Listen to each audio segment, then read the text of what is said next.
Thanksgiving was supposed to be a time for family and gratitude. Instead, it became the stage for my final act of betrayal.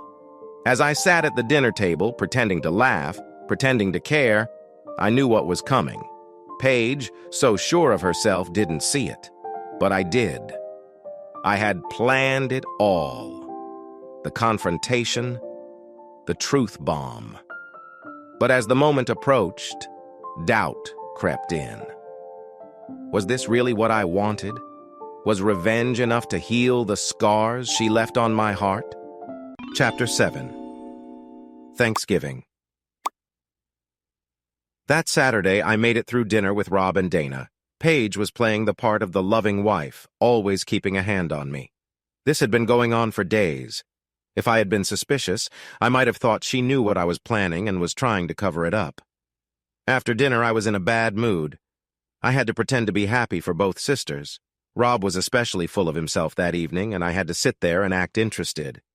I think I fooled them, but I was relieved that this kind of gathering wouldn't happen again. The following Thursday, we were going to her parents' house for Thanksgiving dinner. I had been getting ready for that night. I kept my daily routine the same, working through the week. Paige saw me being the same person every day, and I tried to be more affectionate toward her.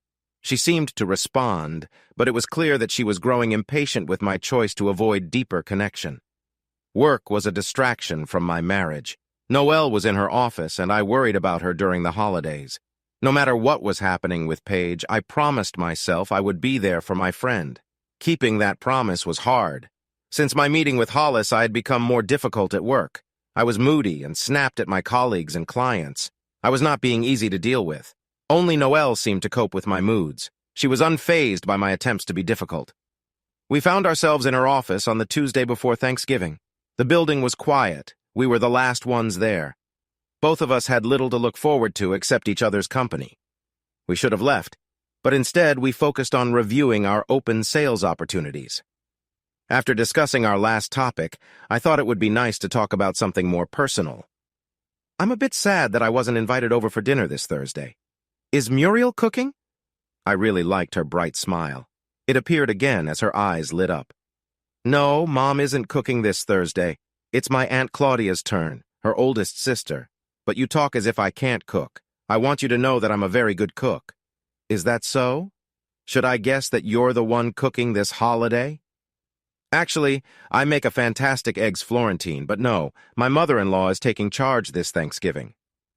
Noelle took a moment before responding.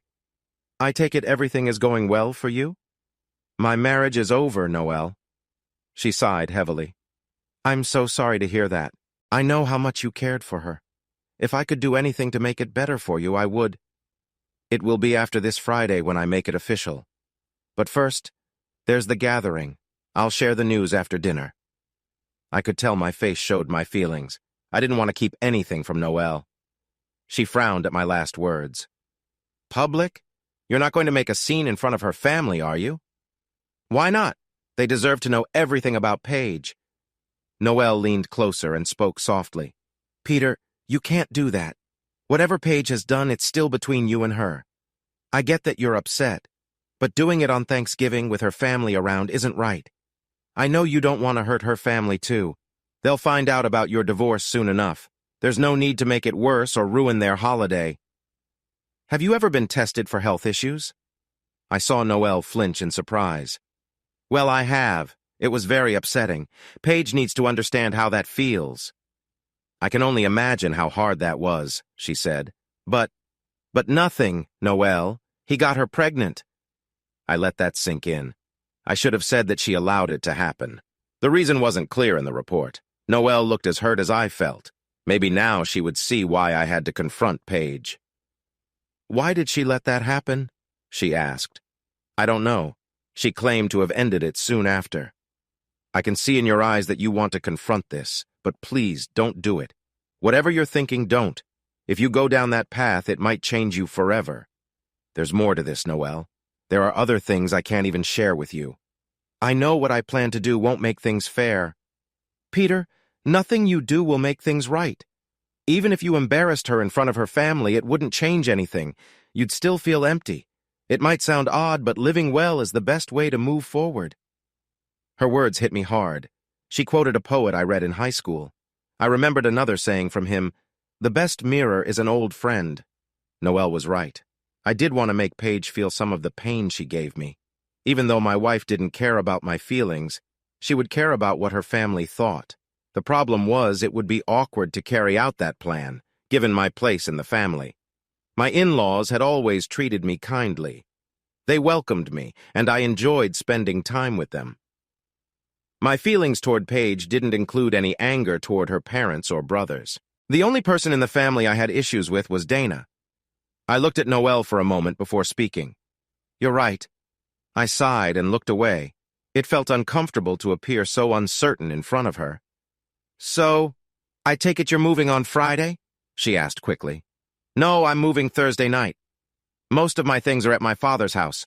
I'm leaving almost everything behind. I'll only take my clothes and my car since the lease is in my name and I'm still making payments." A heavy silence filled the space between us. Noelle looked pained, and I suppose I looked similar. For some reason, I felt the need to share something else, a way to show I wasn't indifferent about all this. I also gave her one last gift. "I paid the rent through the end of the year," I said, trying to smile. "It's funny.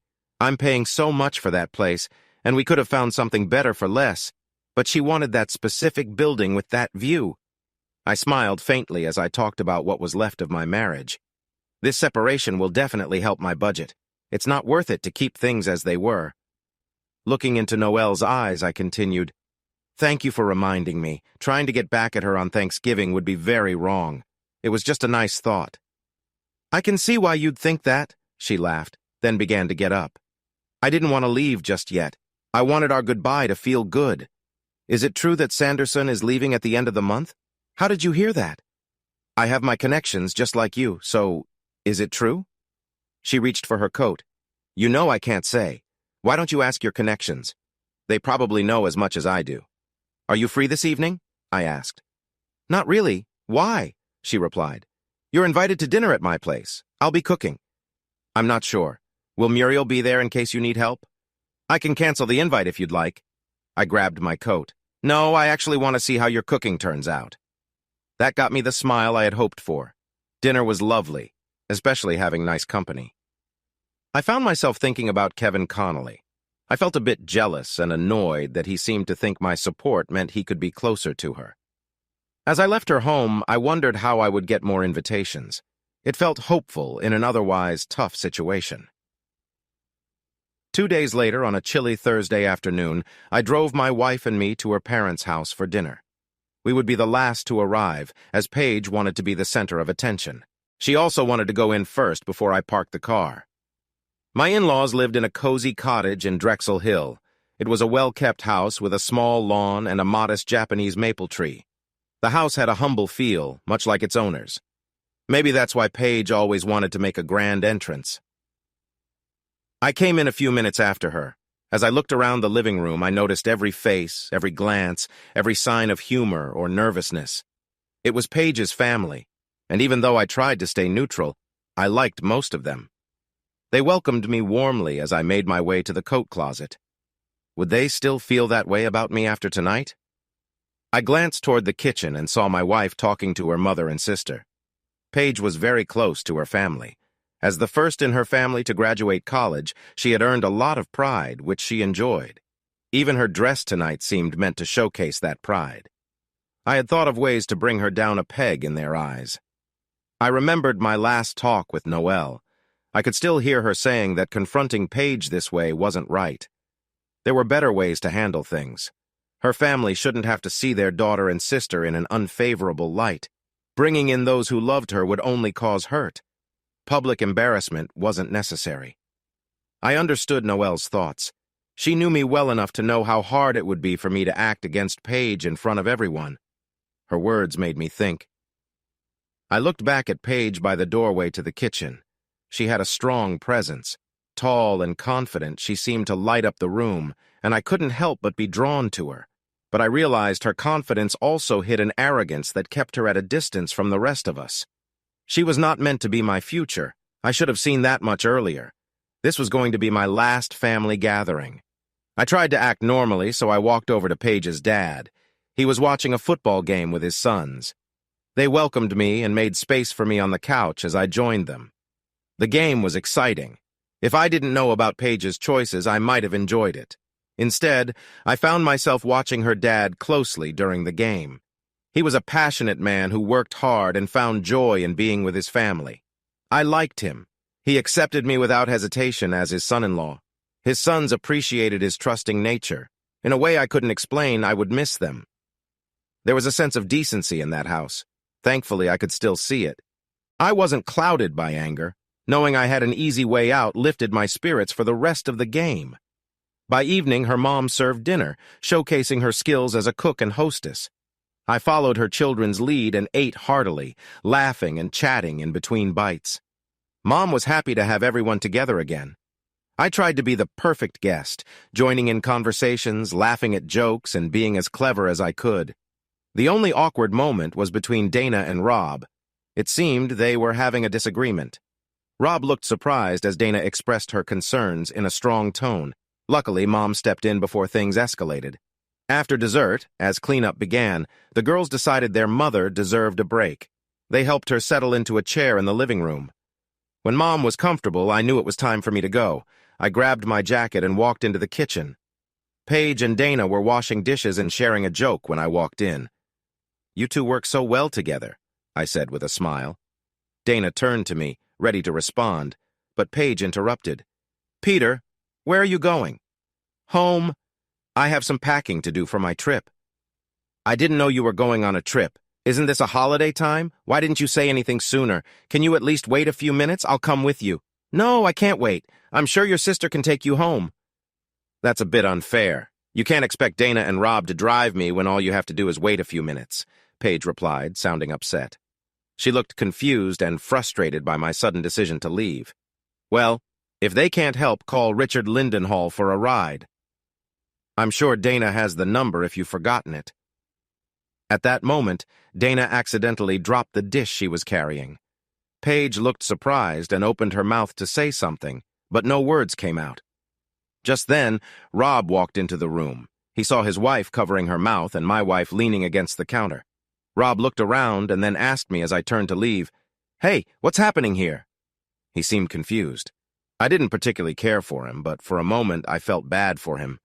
"Your wife can explain. Just be careful," I replied before leaving. I reached the front door when I suddenly heard noise behind me. It didn't matter anymore. I needed to move on, and this felt like the best way to do it. As I got to my car, I noticed Paige walking toward me. I got inside and drove away. She was shouting something from the sidewalk, but I didn't hear her. Paige Erickson Stewart was now part of my past. She just didn't know it yet. I turned off my phone during the drive. When I arrived home, the other phone was ringing. I unplugged it and started to pack up what was left of my things. For a week, I had quietly moved some clothes out. There wasn't much left to take. This wasn't about being generous.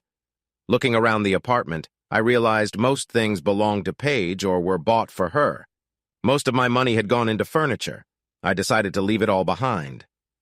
I thought about taking some cooking supplies since I did all the family cooking, but the idea of taking anything from the kitchen didn't sit right with me.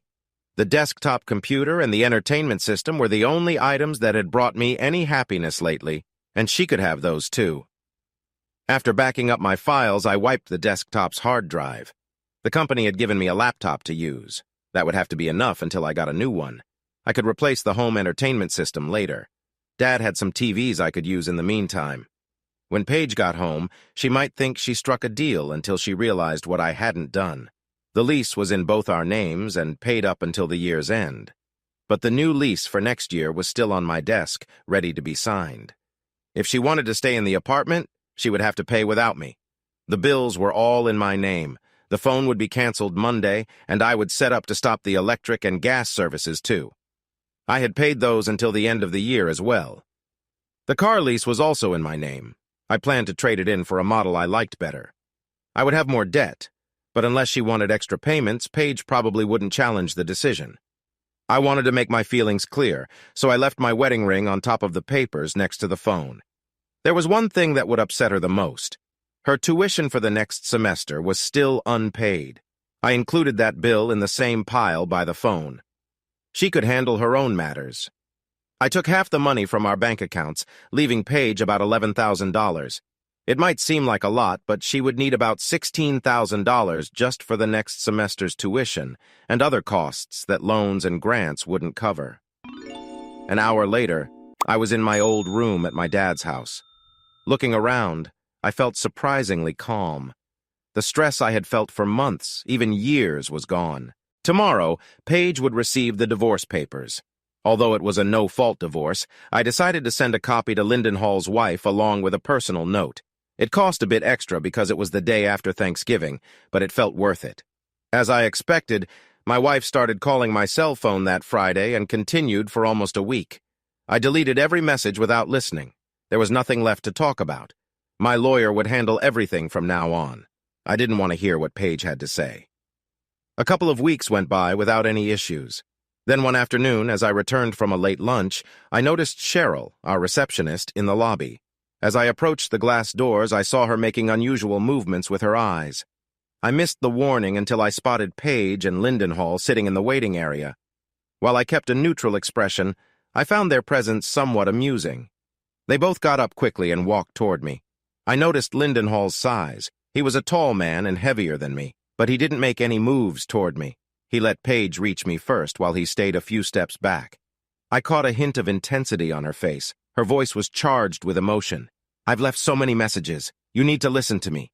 Peter, I didn't want to come here, but this is the only place where we can talk." "Paige, this is not the right place. And why is he here?" I replied, still not looking at Lindenhall. I sensed movement to my right and knew that Cheryl was likely getting ready to call security. I turned to see her and Noelle together, with Noelle looking very concerned. She moved as if she wanted to come closer, but stopped when I raised my hand to signal her to stay back. Paige was resolute. She didn't look at my co-workers when she said, "Richard is here to help me. You've involved him and his family in our issue. I wanted to deal with this quietly, but you've forced my hand. Fine, if you want to talk, let's do it. There's a restaurant around the corner." I glanced at the time and added, "The lunch rush is probably over, so we can talk there." Turning to Noelle, I reassured her, "It's all right. I'll be back in a few minutes." At the restaurant, we quickly found a booth. I intentionally chose a spot where Paige and Lindenhall would sit next to each other. I wanted to observe both of their expressions since she seemed to be the spokesperson for them.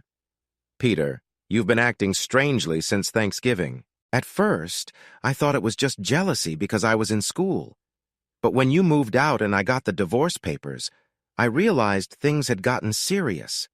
You've hurt me for no reason and made things harder for Richard, too." She glanced at Lindenhall, and I thought he might speak up. Instead, Paige continued, appearing distressed.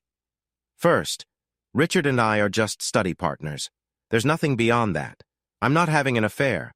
I don't know why you think that, but you're mistaken, and it concerns me greatly. You've caused misunderstandings and impacted his family. He's considering legal action against you. Did you know that?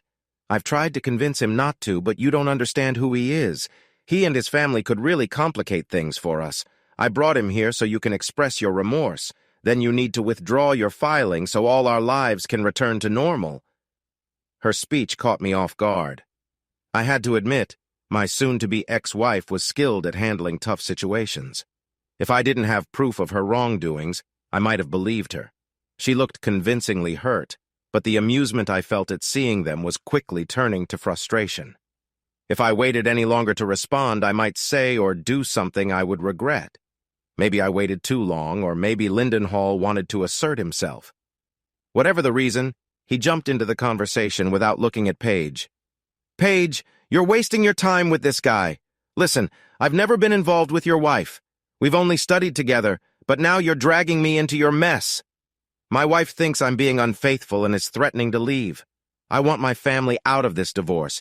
If you keep involving me, I'll consider taking legal action against you. I think you should talk to Paige and sort this out, or I'll handle it for you." His voice was loud enough that people at nearby tables were turning to look at us. That really got to me. These two were impossible. What did they think of me? Did Paige think I would yield under their pressure? Did she really think I had misunderstood her answer at her parents' house? Her expression showed as much determination as Lindenhall's. They both seemed to be waiting for me to back down. I felt the need to say something strong.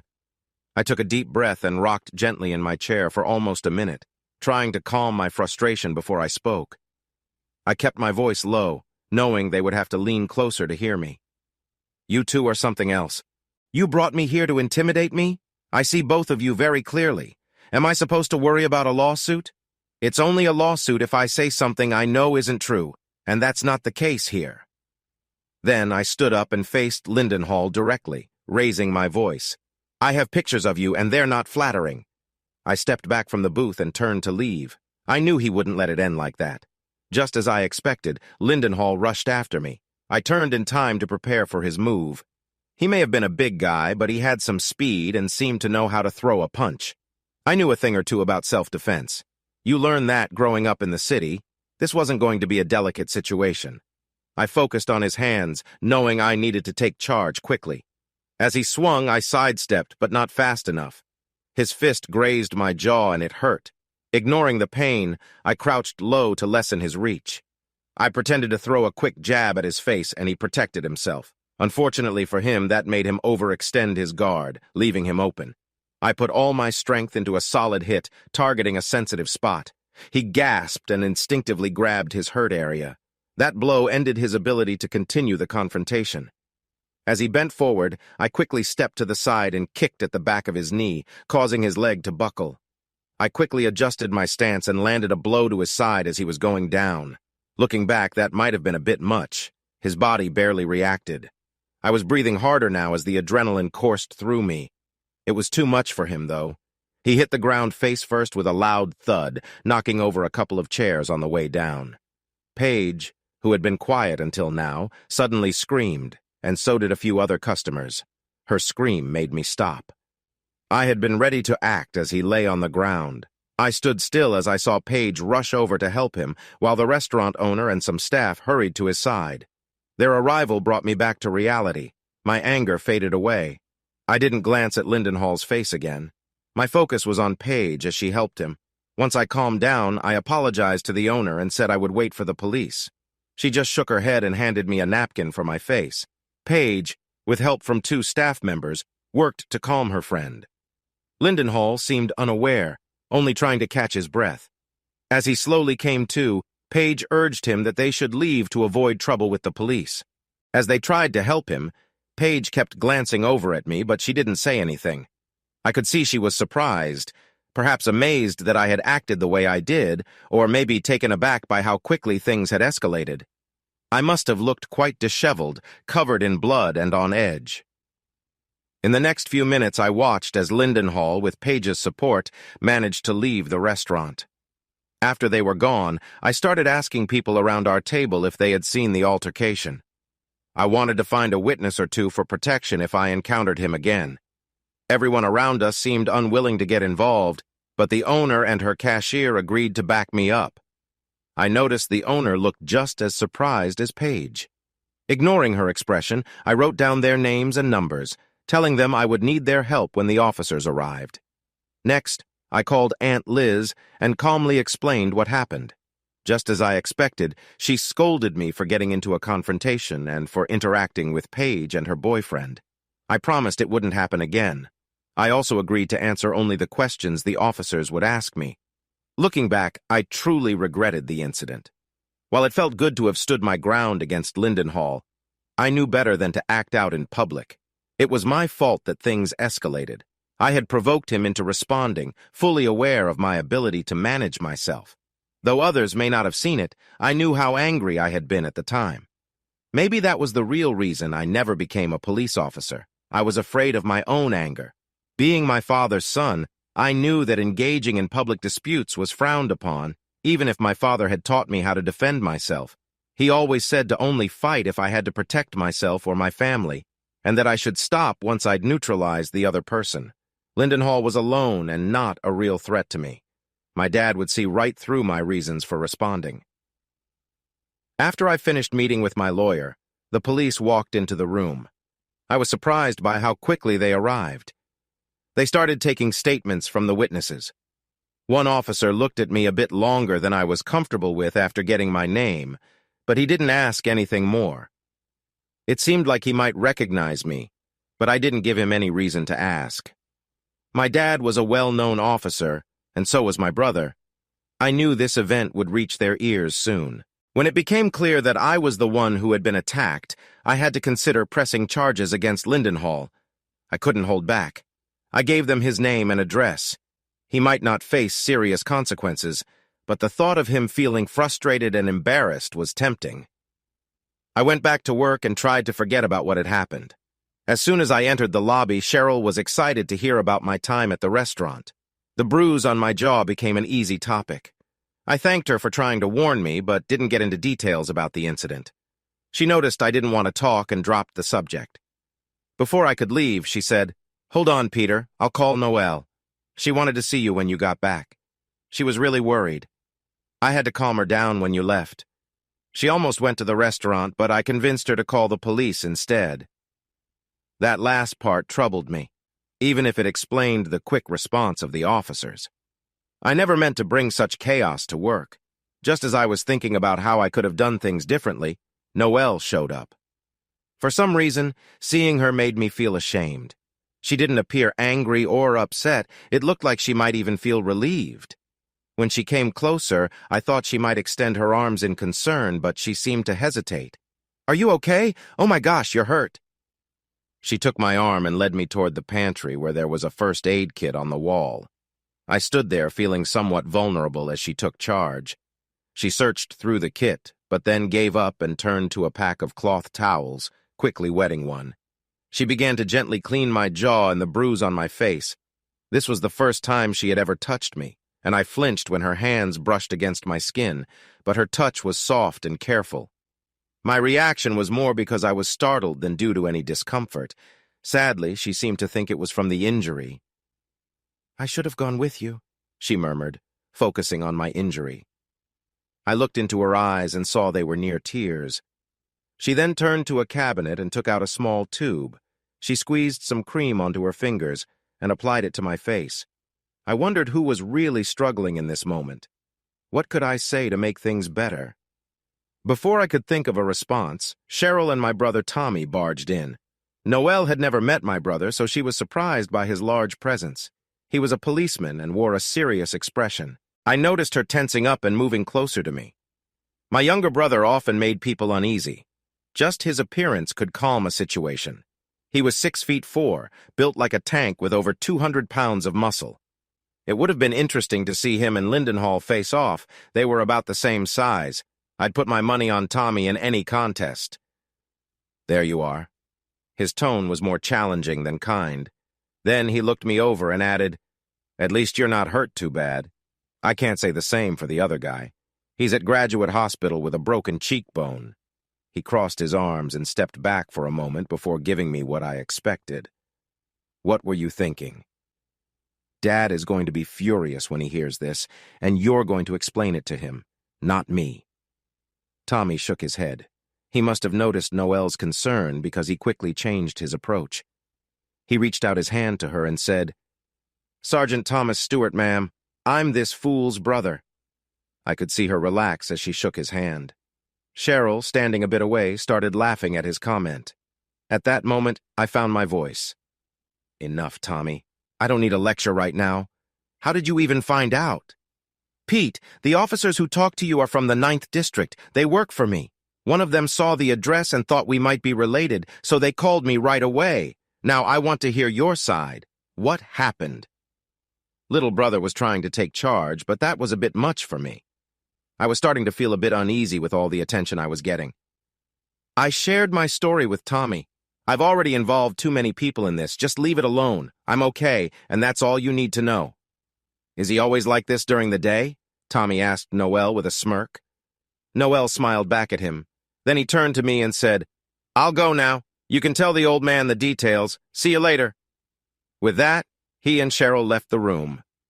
"Lean down a little. I'm not done yet," Noelle said, reaching for the same tube she had used before. "I'm sorry," I replied softly when we were alone.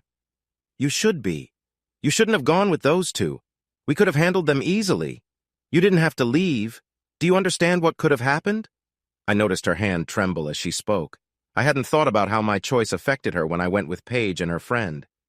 Noelle and I weren't just co-workers, we were good friends, and I needed to keep that in mind. Her caring nature and concern for my injury only added to my sense of embarrassment.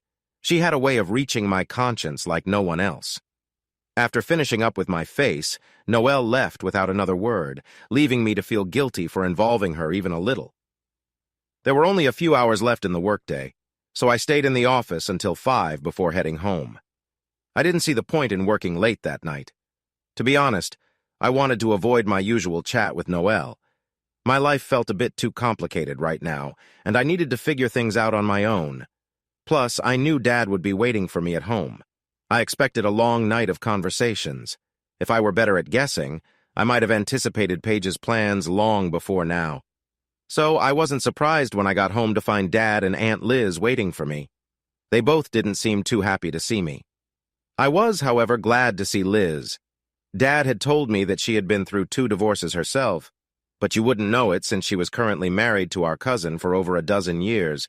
My dad had introduced them. They looked like a really happy couple. If their happiness came from their past experiences, then maybe my future had some hope too. I held on to that thought as Liz seemed to be in a bit of a bad mood. She was sitting on the couch while Dad stood nearby. I moved in for the usual hug, hoping to start the conversation on a lighter note. She wasn't having it. "Peter, stop pretending. We both know your actions this afternoon were not okay. But I'm here to discuss something else. Did you read the whole report from the investigators?" "I read it, but not all of it. Is there a problem?" "I think so. What's your relationship with your brother-in-law? Are you on good terms with him?" "Not really. He's not my favorite person. What's this about?" "We might have found evidence of a crime," Liz said. She glanced at my father before looking back at me. "It's fine to tell Dad. What kind of crime are you talking about?" "Domestic abuse." I sat down before responding.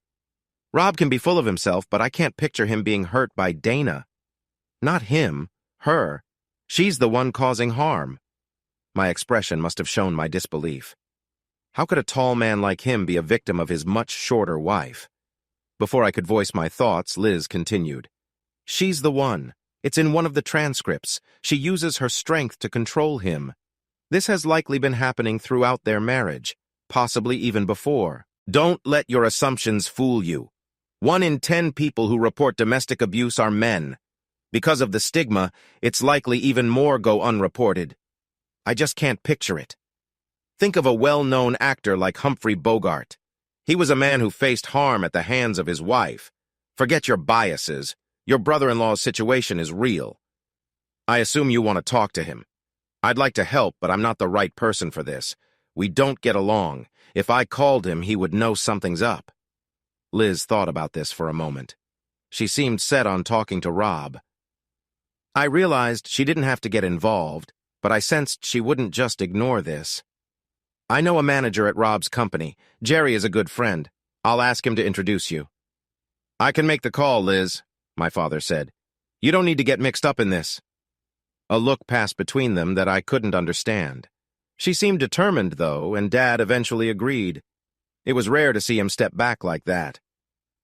At that point, I decided to leave the conversation and went to my room. I turned on my laptop and inserted the CD Hollis had given me. For the next 3 hours, I looked over the investigator's report, including the part that had made Liz worried. The most concerning part was a conversation between Paige and Dana after I had questioned Dana about another man. It went like this. Paige: "I think Peter knows about Richard and me." Dana: "How much?" Paige: "I'm not sure. He mentioned someone saw us at a restaurant recently. I don't think he knows who it is yet." Dana: "What? Recently, and you're only telling me now? You're moving too fast with him. You need to be careful until next fall." Paige: "Richard isn't right for me. I'm trying to end things." Dana: "You can't do that. He fits all the signs.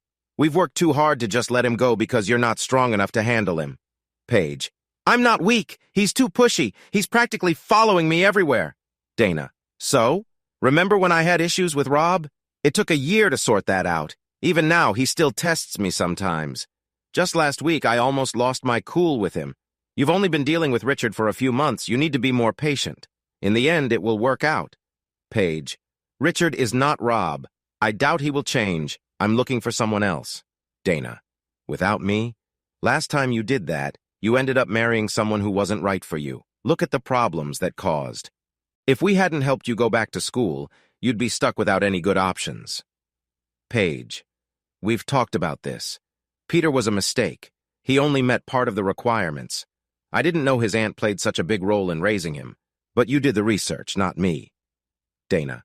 Don't go there, sis. I recommended Farnbach, not Stewart. Farnbach was a great choice. Paige. He was too short.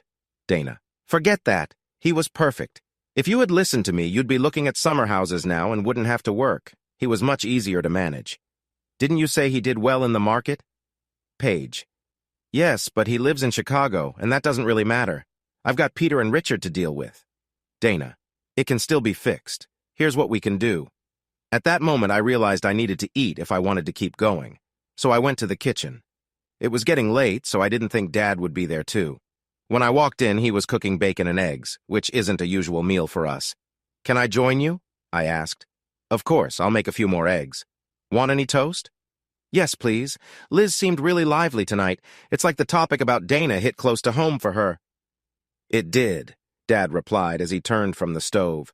You know Liz was married twice before. What you might not know is that her previous husbands weren't good to her. Liz? It's hard to believe she put up with that. Why do you think that? Just because she's smart and works as a lawyer? Her first husband was a lawyer as well. While he mistreated her, Liz was still a sitting judge. When she left him, she ended up with another man who had similar issues. How did she change that pattern? Therapy for a few years and a supportive circle of friends. Do you want some coffee? No, it's too late for that. I'll stick with juice. Well, that explains her reaction tonight. This situation with Rob and Dana was very important to her. Very important. After dinner, I decided to do a bit of work. Around midnight, an idea came to me. I turned on my laptop again and searched for something Paige had said after she decided to end things with Lindenhall. It took a little while, but then everything clicked into place. Chapter 9. The Christmas party hadn't really thought about my life alone. Many of my goals had involved Paige. Now I wasn't sure if those goals still made sense. Suddenly they felt out of place. This was a common issue for me. Things just didn't seem to fit together. I knew that one day the confusion would clear up, but I had no idea when. I started working more to fill the time, and a bit of sadness started to creep in. I say a bit because my dad was there to help me now and then. Plus, I felt it was more important to connect with my family. I was invited to dinner at least twice a week by different relatives. I also began calling my brother and cousins more often, and took my role in the family more seriously. I had pushed them away while I was married to Paige, and now I realized how much I had missed them. They all seemed eager to support me during my divorce, wanting to keep me close. Still, I was not looking forward to the Christmas holidays. My hard work meant I was gaining respect at my job, but in my personal life, I felt like a failure. I often wondered how I could have stopped Paige from leaving. Yet, I still felt some guilt about my marriage falling apart. The festive decorations and songs only made me feel worse. I thought about seeing a therapist, but my pride held me back. I believed I could improve my mood on my own. I think Noelle noticed my change in mood, even though I tried to hide it at work. By mid-December, she was asking me to promise I would go to the company Christmas party.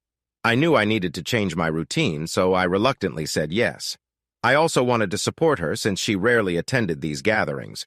Traditionally, the holidays were also a time for promotions and job changes. Our branch manager and his assistant were promoted at the start of the month. I wasn't surprised, as rumors had been circulating for a while. I had even asked Noelle about them more than once. Our branch manager, Sanderson, had a replacement on the same day the promotions were announced. We received an experienced employee from New York named Donald Baldwin. I didn't see much of Sanderson, even though he was my superior. He was Noelle's boss, and she talked to him regularly, so having a new leader didn't really matter to me. His office was on the floor above ours, where the main sales and office staff worked, and I didn't expect to run into him often. I knew one of his first tasks was getting to know his team, and he approached this with a lot of enthusiasm. Unfortunately, his way of connecting with people felt a bit intrusive. He often crossed boundaries. For instance, when I was presenting, Baldwin would come by and act like he was part of the group. He would ask questions without introducing himself first, and his questions often missed the point. Instead of assisting our customers, they just created confusion. But how can you tell your boss to stop? I began avoiding the cafeteria because of him. He would come to our table if there was a seat, and soon the questioning would start, often delving into matters that felt too personal for a work environment. One afternoon, while I was having lunch, he asked about my estranged wife in a manner that caught me off guard. I couldn't remember how we got to that topic, but clearly recalled his question. I responded with a polite but firm no. After a couple of weeks, I found him quite unpleasant. I figured it was only a matter of time before he made a significant mistake, and his superiors would need to intervene. Still, he could be amusing enough to distract me from my own issues. What bothered me most was that he was overly familiar.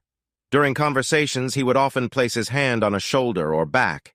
With the women, it felt like he crossed lines. They hadn't voiced their discomfort yet, but I was waiting for that moment. Noelle seemed especially uneasy around him. In the first few weeks, he only saw me a few times, while he dropped in on her 2 or 3 times a day. Our routine of meeting in her office after work became increasingly important. She used those times to find refuge from Baldwin.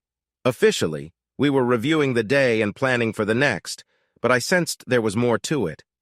I tried to ask her how she was managing, but she offered short responses and quickly shifted the conversation away from that topic. At first, I thought Noelle could handle everything, but a few weeks into December, I wasn't so sure anymore. I noticed she was starting to revert to her old self. She was wearing those stiff business suits again that made her look less relaxed. Her friendly smile had been replaced by a serious expression reminiscent of when I first met her. She also seemed to be distancing herself from her team. This was really worrying for me. I knew the real Noelle, and it felt like she was trying to hide her softer side from everyone. I cared about her well-being, but she wouldn't talk about what was bothering her at work. If someone was bothering her, I wanted to help. I thought maybe the upcoming Christmas party would be a good time to discuss it. The Christmas party was on Friday, December 22nd. It had been a good year for the company, and especially for our office. We had proved the critics wrong who thought we would struggle after last year's success. The party was being held in a lovely ballroom at one of the best hotels in the city.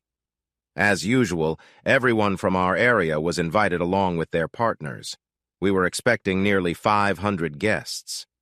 I knew Noelle was bringing her mother, so I convinced my dad to come as my guest. He wasn't thrilled about my plan to set him up again, but I didn't mind. Even though he was quite social, I wanted him to focus on one person. He was currently without a girlfriend. In nearly 20 years, he had never been in a relationship longer than 6 months. This was a worry for our family. I secretly hoped that Muriel might change that. When we arrived, I guessed there were about 400 people in the ballroom. I introduced my dad to my colleagues. Many of the single women had brought their mothers or sisters along.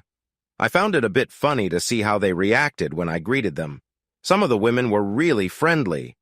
My dad was enjoying my embarrassment and struggled to hold back laughter during our conversations. Between guests, he started teasing me. "So, did you bring me as a bodyguard or a chaperone tonight?" he joked. "Dad, it's not what you think. I don't know why this is happening. I've only said hello to most of these ladies. That last one, Shelley, she's only met me once, and that was a long time ago. I don't get why she acted like that," I replied. "Oh, you don't know, huh?" my dad said, patting my back. Just then, I felt someone touch my arm. I turned and saw Noelle, with her mother standing a step behind her. I quickly looked at Noelle and was taken aback. The French braid she used to wear was gone. She had a brand new hairstyle. Her hair was cut very short, only a few inches long. Instead of looking strange, it made her face and neck stand out more. Some women might struggle with this look, but for Noelle, it made her pretty face even more stunning. From the side, you could see the gentle curve of her neck, and when she turned to face you, her serious eyes seemed to look right into your soul. I was completely captivated. I noticed she was wearing a lovely dark green dress that fit her well. The dress had thin straps and ended a few inches above her knees, highlighting her legs and stylish shoes. If she meant to downplay her femininity, she had accidentally done the opposite. Everything about her radiated charm. When I looked back at her face, her serious eyes held my gaze. I felt a bit flustered for staring at my friend, and to my surprise, she seemed slightly reserved as well. I had always recognized Noelle's appeal, but now it felt undeniable. Standing at 5'8", she was already tall for a woman. With her shoes, she was almost as tall as me, making it hard to look away. Just then, Muriel stepped in to give me a warm hug, and after we separated, I introduced both of them to my father. My dad and Muriel connected much quicker than Noelle and I did. Within moments, they were deep in conversation, seemingly forgetting everyone else in the room. While they chatted, I took a moment to observe Muriel. Calling her radiant would be an understatement. Though her dress and hair were different from Noelle's, Muriel had a welcoming presence that drew others in. If I hadn't been so focused on her daughter, I might have tried to spend all my time with her. Still, Dad was handling the conversation wonderfully. It soon became clear that our parents didn't need us there. So Noelle and I found a table for the four of us. Our talk felt light but slightly awkward. The ease we usually shared seemed to have disappeared. I understood why, but I didn't want to admit that I might see her as more than a friend. The setting helped me hide my feelings. The hotel had created a wonderful dinner experience. The food was delicious and the service was excellent. I was surprised to find out that it was Noelle who had planned everything for this event, choosing the hotel, the menu, and even the entertainment. I asked her about her role, and finally, we found a topic we could discuss comfortably without any tension. Across the table, Muriel and my dad chatted away until the meal ended and the music began. The lights in the hall dimmed to enhance the atmosphere. At that moment, our parents left, and I didn't see them again until later. As we talked about the party details, I felt a twinge of annoyance when one of Noelle's colleagues invited her to dance. I gave him a look that showed my feelings. In response, I ended up dancing with his wife, but it didn't quite alleviate my mood. The song was lively, and I hardly had time to think about the evening. When the song finished, I stepped away from the table and began to move around the room. I needed a little space from my delightful dinner partner. I was starting to feel a bit possessive, and this break might help both of us. I'm not typically very smooth in these situations, but tonight I wanted to express my gratitude to as many people from the office as possible for their support over the year. I found that my appreciation was warmly received, even by those I had only spoken to briefly. I was pleasantly surprised that most people had nice things to say about Noelle, too. Talking to everyone took me about an hour. Suddenly, I felt a strong urge to return to Noelle, and I began to look around the hall, hoping she hadn't left. I spotted her across the room talking with Baldwin, who was standing at a distance from me. It seemed he was too close for comfort, and I noticed his hand moving on her back. I quickly made my way through the crowd, keeping them in view. As I got closer, I saw his hand resting on Noelle's lower back. I noticed her hand tighten into a fist as I approached. If I didn't get there soon, things could quickly escalate. "Hey, boss. Oh, hi, Don, but I need to borrow this lady for a moment. She promised me a dance before the night ends," I called out, raising my voice to draw attention. As I spoke, I firmly took her hand and led her towards the dance floor. At first, she seemed hesitant, almost ready to confront him. He didn't seem bothered by my interruption and just moved aside. I guided Noelle towards the dance floor. She followed reluctantly, but I kept pulling her along. Soon, I had her in my arms and we began to dance. She was still looking away from me, trying to find Baldwin. "What a jerk," she said as I wrapped my arms around her waist. "It's okay. Please don't let him ruin the evening," I whispered. As I spoke, her body relaxed and she turned to face me. She was still upset, but her face softened a bit when she saw my smile. Besides, I already knew he was a jerk. With that, she laughed and hugged me tightly. The song was a slow ballad. Since it was the first time I had ever held her, I wanted to enjoy the moment. When the hug finished, we were standing a respectful distance apart, but we both seemed to want to be a little closer, so as we danced, our bodies gradually moved together. One of my hands held hers, while my other hand gently touched her back. I moved my cheek close to hers, and she sighed softly as her hand slipped from mine and her arms wrapped around my neck. My boss and friend was showing her feelings with this gesture. Sometimes I surprised myself by my own ignorance about women. I hadn't realized she might see me as more than a friend. But while my mind processed this, I felt myself responding in kind. I could sense her excitement, and I was feeling it too. This was more than just a friendly dance. I had never shared this kind of movement with any woman before. In this moment, I discovered the joy of dancing with someone special. Yes, I thought about the word love and Noelle in the same thought. My focus was entirely on her.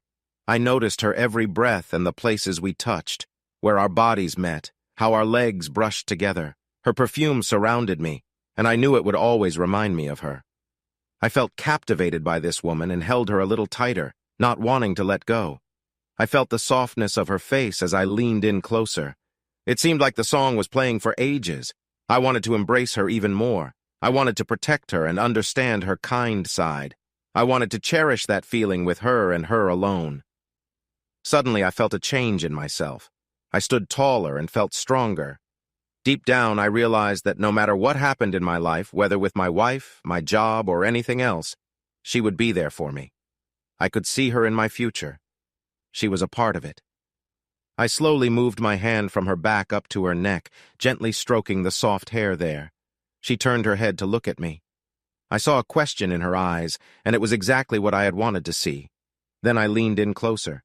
It started as a gentle moment, but soon I felt a deep connection. I wanted to be close to her more than anything, but I knew we had to be mindful. I gently pulled back and held her close. She understood as I felt her warm presence near me. Eventually, the song came to an end. We slowly stepped away from each other, and I led her back to our table. I thought about putting my arm around her chair, but decided against it. Instead, she placed her hand on my knee, and I covered hers with mine, giving it a gentle squeeze. In life, there are moments when everything feels right, when you know you are exactly where you are meant to be. For me, this was that moment. Chapter 10. Friends and New Faces. Noelle and I stayed close for the rest of the evening. Whether we were at the table, dancing, or walking through the crowd, we were always in contact. These little gestures probably meant more to everyone around us than the words spoken on the dance floor. Our parents found us later that night. Muriel seemed quite taken with my dad, and it showed in the way she looked at him.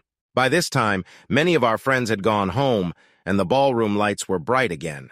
After my dad and Muriel arrived, Noelle and I didn't say much to each other. They talked a lot while we smiled politely. 30 minutes later, as the staff began clearing the chairs, we shared a final hug and left together just like we had arrived. That night, sleep was hard to find. Deep down, I knew I was drawn to Noelle, and it was more than just a physical attraction. I realized that I was afraid to think about the possibility that she might see me as more than a friend. With this thought came the need to make a clear path for us. I considered all the reasons not to pursue a relationship with Noelle. I was still married, going through a divorce would complicate things, she was my boss, and she was slightly older than me. I also wondered if she was just a rebound after my marriage ended. These were serious issues, but I set them aside one by one.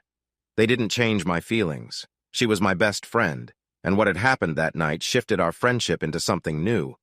I finally realized we had been on the edge of something special for a long time. In my heart, I knew I had to go after her, but I also felt that our timing wasn't great. I wanted to start our relationship without any past issues getting in the way. It would be smarter to wait until my marriage was truly over. Still, the opportunity was here now. I wasn't sure how long it would last, especially with the legal matters still between Paige and me. So, I made my decision. That morning, I made breakfast by myself because Dad had left a note saying he was going shopping with Muriel. I couldn't help but laugh. This was funny for two reasons. Dad rarely left notes about where he was going, and he really didn't like shopping. I couldn't imagine him pushing through a crowd of last-minute shoppers. He had never done that before. I couldn't wait to share this with Tommy. His absence was helpful, though. It gave me the quiet I needed to think. After breakfast, I logged into our online systems and filled out the forms to ask for a transfer. The idea of starting fresh in a new office made me a bit nervous, but my feelings for Noelle were worth that small challenge. I requested a move to Cherry Hill, New Jersey. It was less than 20 miles away and would give us the space we needed. I knew some people there and thought they'd say good things about me to the branch manager. Plus, they were looking for another salesman since they had recently lost one. With how I felt about Noelle, working closely with her was no longer a good idea. We had made our feelings for each other pretty clear, which could create problems, especially for her since she was my boss. Leaving would help her keep the gossip under control. I had just put on my coat to leave the house when the doorbell rang. I hurried to answer it, hoping it might be her. My mood changed when I saw my soon-to-be ex-wife standing there. I tried to hide my disappointment. Looking back at the street, I saw she was alone, so I continued to leave. "Excuse me, I'm heading out," I said while locking the door. "Peter, we need to talk." I turned to look at her again. She stood there, looking worried and uncomfortable. She was dressed nicely, like someone who belonged on a magazine cover. I could see she was upset, but sadly for her, I wasn't moved by it. It must have shocked her when I stepped around her and went down the steps to the sidewalk. "Peter." "What?" By now, we were a little further apart. I paused to let her catch up. "Why are you here? If you have things to discuss, talk to your lawyer. We shouldn't speak directly. Can't you see that?" "No, I don't. You don't understand." She shifted her weight, looking down for a moment. "Please, just give me a chance to explain." "You owe me that much." "Owe you? You've got this all wrong. I don't owe you anything." I tried to sound tough, but deep down I knew I needed her to explain herself. There were things I didn't understand about her recent behavior, and it was bothering me. I took a breath and said, "I have a few minutes. Let's talk." "Not here on the street. Can't we go back inside and talk like normal people?" As I started to walk away, I replied, "No, like I said, I only have a few minutes, so please keep it short." Paige found a nearby step and sat down. "You're not making this easy for me. I guess I deserve that. I'm sorry, Peter. I made a mistake. We had a deal and I ended it. I wanted to tell you, but I thought it would be easier if you didn't know." A tear rolled down her cheek. "I don't want to lose you. I don't want this divorce." That didn't make much sense to me. A month ago, I would have let my anger out on her, but today, that anger had faded. I still had feelings for her, but it wasn't love. I decided to listen to her. Noelle's advice about hearing someone with an open heart resonated with me. After 7 years together, I owed Paige at least that much. I sat next to her on the step, which made her smile a little. I spoke calmly, which seemed to make her uneasy. I didn't expect much from her confession, so I was ready to be doubtful. "You didn't lose me. You pushed me away. I doubt you ever thought about me and your choices. Did you know I hired someone to find out the truth? I couldn't trust you to be honest, so go ahead and talk. But I already know most of your story." I paused and looked away from her. I wanted to see if she would keep lying, knowing I had the facts. I was aware of her actions with Lindenhall. I had proof, including photos and recordings of her planning with Dana. Would she be honest about this? It wouldn't save our marriage, but she might keep some respect in the process. "I figured you would know. I didn't mean to hurt you." "You didn't mean to hurt me. You invited him into our home, Paige. You showed him off to our neighbors. I find that pretty hurtful. And why did you bring him to my workplace? If that wasn't meant to embarrass me, what was it? It wasn't what you think. I wanted to speak with you privately. When I told Richard it was over and that I was coming to see you, he insisted on coming with me. He really made it clear how much his family meant to him. If things were over, then why were you still talking to him? And what was this arrangement you had with him? Why does it matter? It's done. It never should have happened. I wanted to tell you, but I couldn't. I thought I could fix things without you finding out. I know I was selfish." She paused, looking at me for a moment before placing her hand gently on my arm. Her voice softened. "You've always supported me. I can't imagine my life without you. I'll do anything to make things right." She spoke those words with a lot of emotion. From listening to her past conversations, I felt that Paige was the one in control of their relationship. The only other important person was Dana, who seemed to have influenced Paige during all this. I wanted to know more, but I decided to let my wife explain. I looked at the cars parked outside. "How can we start over, Paige? Will you at least share why you got involved with him?" I turned to face her. She closed her eyes and took a deep breath before answering. "It was the pressure and fear of failing. I know it sounds simple, but you can't imagine how frightened I was during my first week of classes. Do you remember how I was when I saw you every night? I hardly spoke.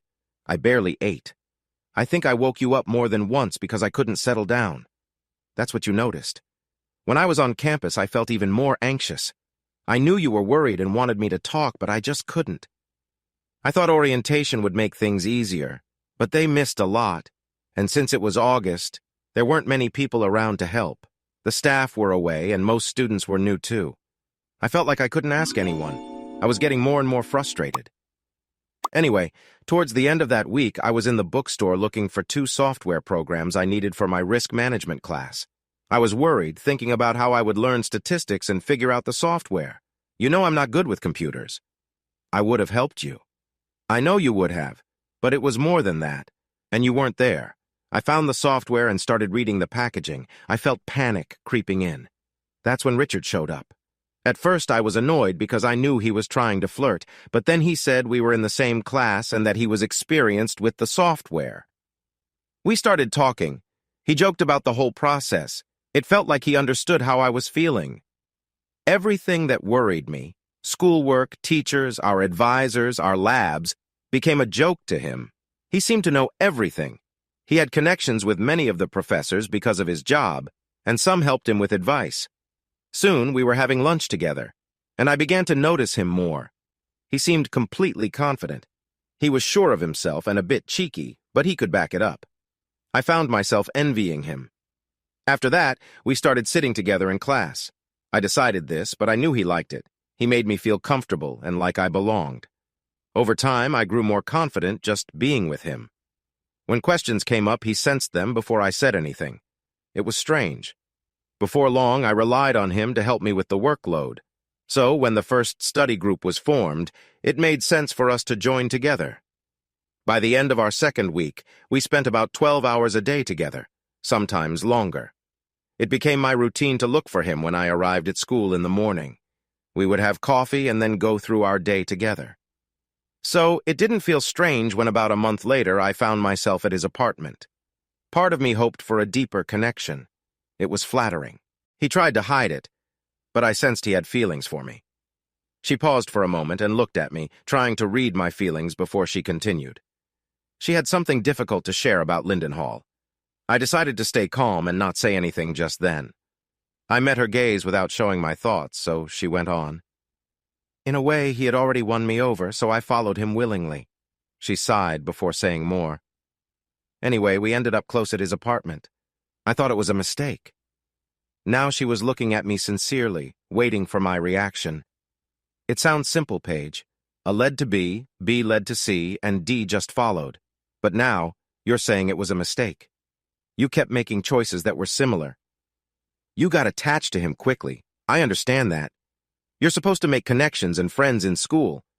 But what I don't get is how you went from being friends to getting so close to him. Just because he's helpful doesn't mean he deserves your affection regularly. I noticed she shifted uncomfortably after my last comment. I wanted it to make her think, but also didn't want her to stop talking. So, after a long pause, I added, I'm sorry. I didn't mean to say it like that. I'm just trying to understand this. I'm confused, Paige. Why him? Why did you choose him first? I'm your husband. We spent over 2 years getting you ready for this. And then you turned to him instead of me. Why didn't you come to me? Wasn't I good enough? It's complicated. I don't fully get it myself. That's not true, and you know it. Why didn't you talk to me, Paige? Why? She kept her eyes down, speaking softly to the ground. Her words sounded heavy. I didn't think you would understand. Wouldn't understand? Who knew you best? Who put in the time to help you get ready for this change? Who worked hard to give you that chance? What could I not understand? You say you want me in your life, but then you shut me out when I ask what I have the right to ask. So much for wanting me back, I said sharply. Paige frowned, biting her lip before finally saying, Okay, I'll explain. Richard understood the situation better. We just clicked more. Peter, I care for you, but you're not very driven. You've been in that job for over 5 years and haven't tried to move up. I hoped you would see that path and take it. You're smart, smarter than Rob, yet he's moving up while you're still selling computers for little pay. I wanted the best for you, but you seem okay where you are. I'm not. I aim to achieve big things, and this is my first step. How could I share that with you?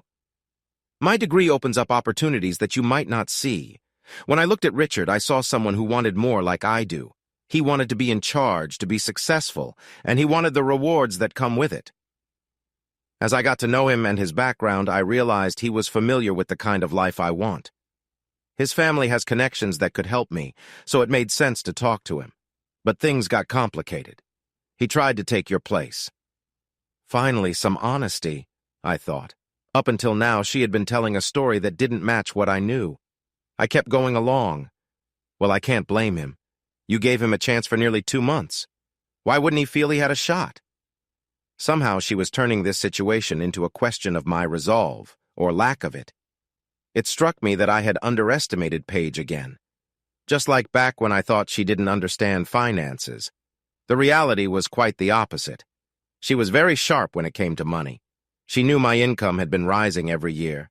Last year, I was close to 6 figures, and this year I'd already surpassed it. I earned more than many of the managers in my office. Paige signed our tax returns each year. At first, I thought she didn't take the time to read them. But she did read them, and she understood them. I had assumed Paige needed to learn about business and about people. I made a mistake. As she thought about what she had just shared with me, I decided to ask more about her plan regarding Lindenhall. When did you discover that Lindenhall had worked with Dana? My question seemed to break her focus. She wasn't ready for it. She recovered quickly, but I could see the gears turning in her mind before she responded. Oh, I told Dana about Richard right after our first meeting. When she heard his name, she looked surprised and worried it might affect her. Richard's father is a big partner at her firm. She told me to be careful and to let him down gently so it wouldn't cause any trouble for her job or my marriage.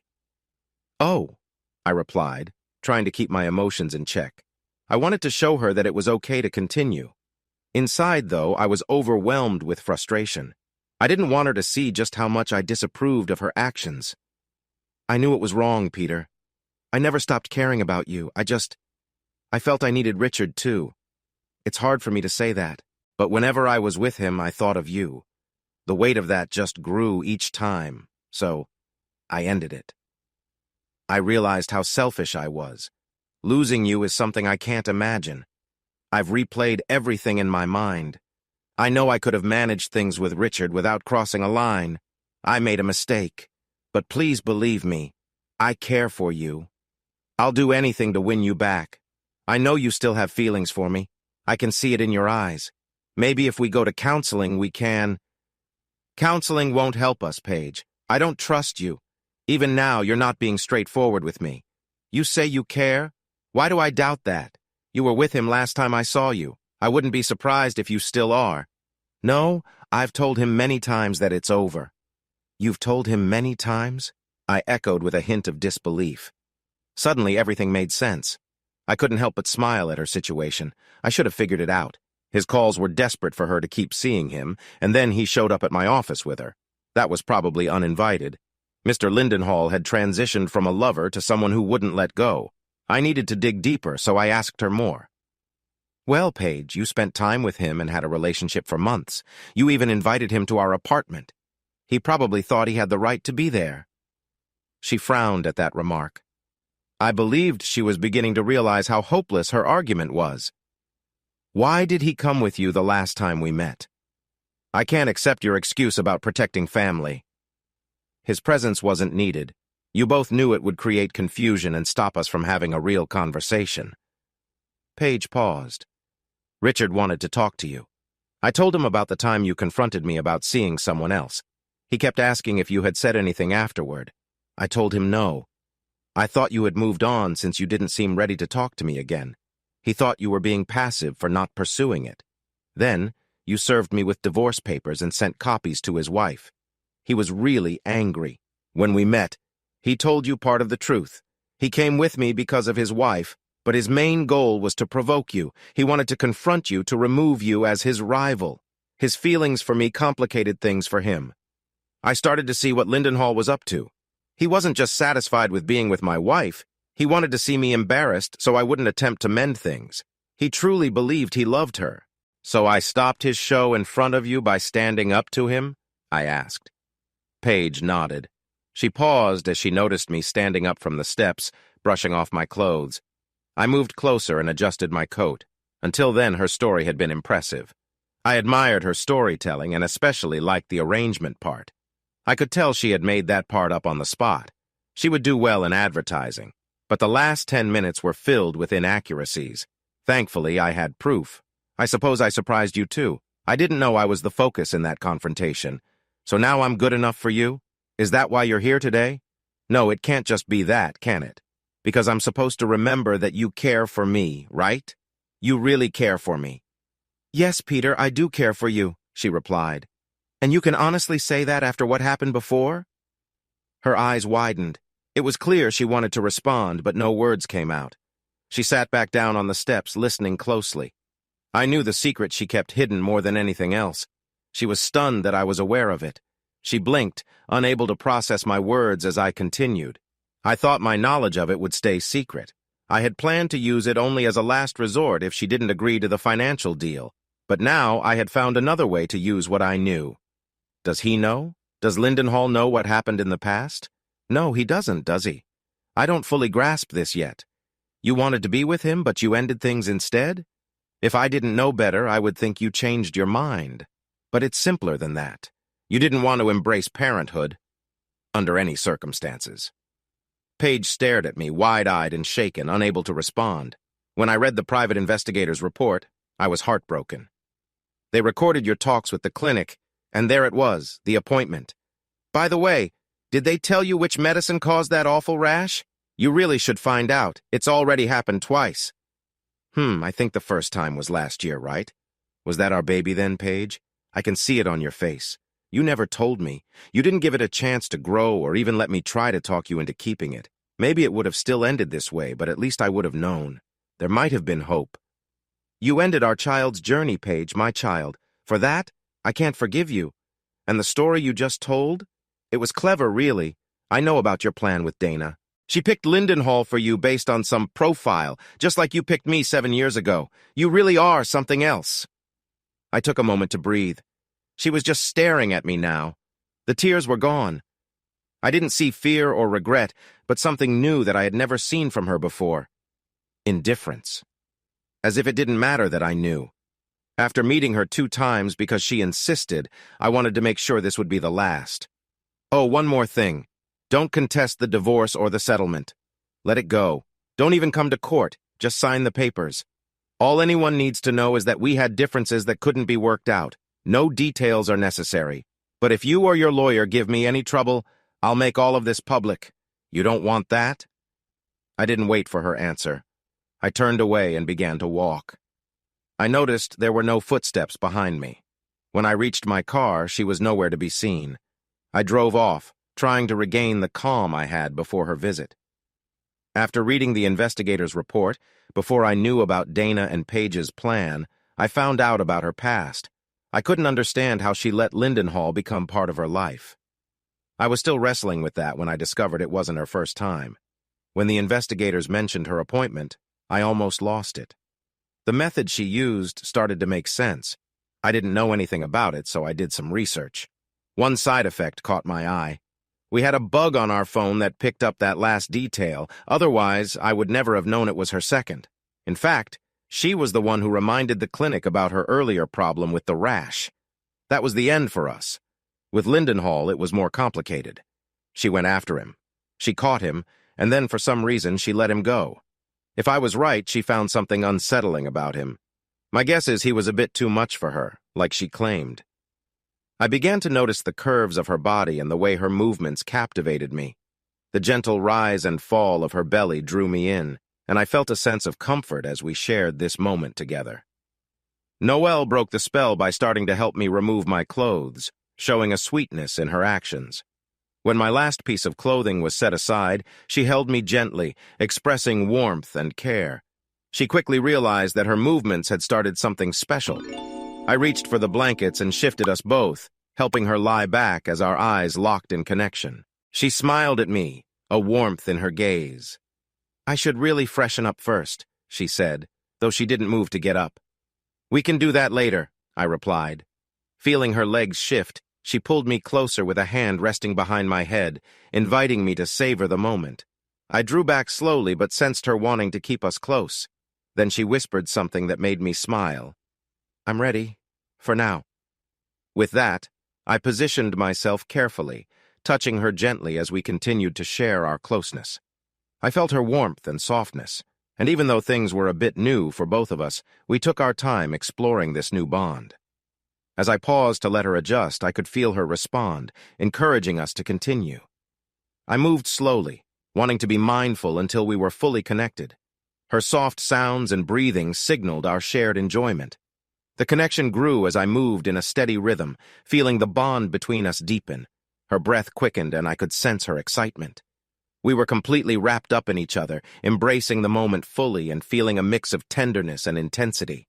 In the midst of it all, I felt a wave of joy wash over me, and I closed my eyes, lost in the sensation of being so close to her. I was trying to steady my breath, enjoying the warmth between us, feeling content to just be there together.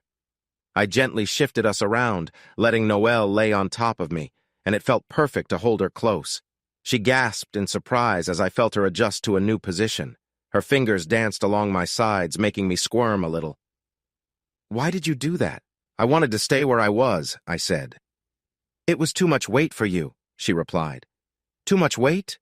You don't weigh more than 180 pounds. I can lift almost 150 pounds. I'll let you know next time if it's too much." I thought. I should start exercising so this wonderful 125-pound woman doesn't outlift me one day. I smiled at the thought, which made her tickle me even more. Eventually, we separated. As Noelle walked toward the shower, I couldn't help but admire her again, her legs, her smile, and how she turned around. "Stop it. You're making me feel self-conscious. We're supposed to be taking a shower." Even though my admiration was innocent, I often thought about it afterward. After we showered, neither of us wanted to get dressed.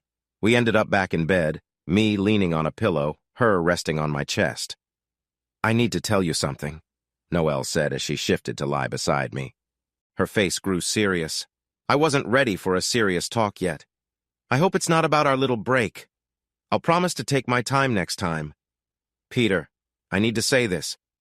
"Okay, I'm listening." I noticed a hint of worry in her voice, which felt odd considering how light-hearted we'd been. "There are no secrets between us." She took a breath. "I own this house." "I figured," I said. "No, I mean I own it completely. There's no mortgage. I paid cash." That caught my attention. What was she getting at? "You know that Sam passed away in a train accident. Well, there's more to the story. The engineer was drinking at the time, and that caused the accident." "I'm sorry, I know you cared for Sam very much." "That's not it, Peter. I did care for him, but it's not what I'm trying to say. The company knew about his issue but did nothing.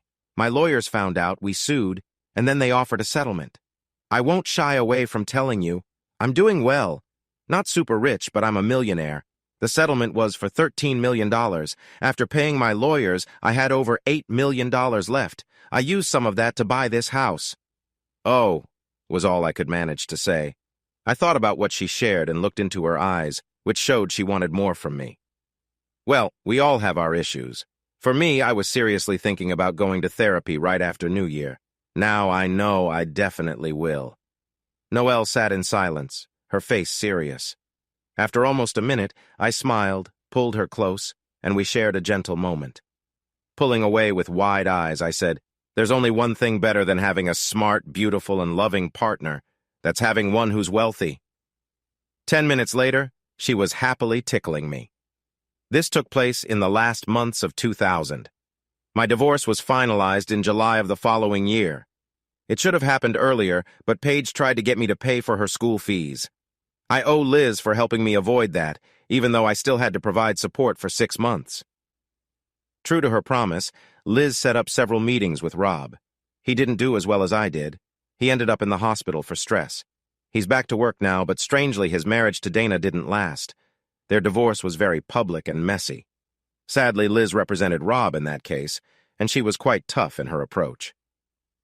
Dana ended up with less than $10,000 when it was all over. She received the money while Liz gained a stronger reputation. Richard Lindenhall was expelled from Wharton for bothering a fellow student. His wife, the former Miss Allison Goodwin, did very well in their divorce. Last I heard, Richard had moved away to the Midwest. Dad and Muriel got married exactly 1 year after they first met. Their joy as a couple has brightened our whole family. He also started working again. In 2002, he was hired by the Department of Homeland Security to work with the Philadelphia police. I guess once you're in law enforcement, you never really leave it. Noelle and I got married in August 2001. The bride looked stunning, and she was 6 months pregnant. Our son, Peter Stewart III, was born in November that year. His brother Aaron arrived in March 2003, and their baby sister Rachel was born in July 2005. Noelle is my wife, my closest friend, and the love of my life. She taught me that living well is the best kind of revenge. We are doing very well together. As for Paige, she moved to Chicago after our divorce. I've cautioned Moss about her. Hey, listeners, if you enjoyed watching this video and want to stay updated with our latest content, don't forget to hit that subscribe button and turn on notifications. You won't want to miss out on what's coming next. Thanks for watching, and see you in the next video with Queen Cheating Tales.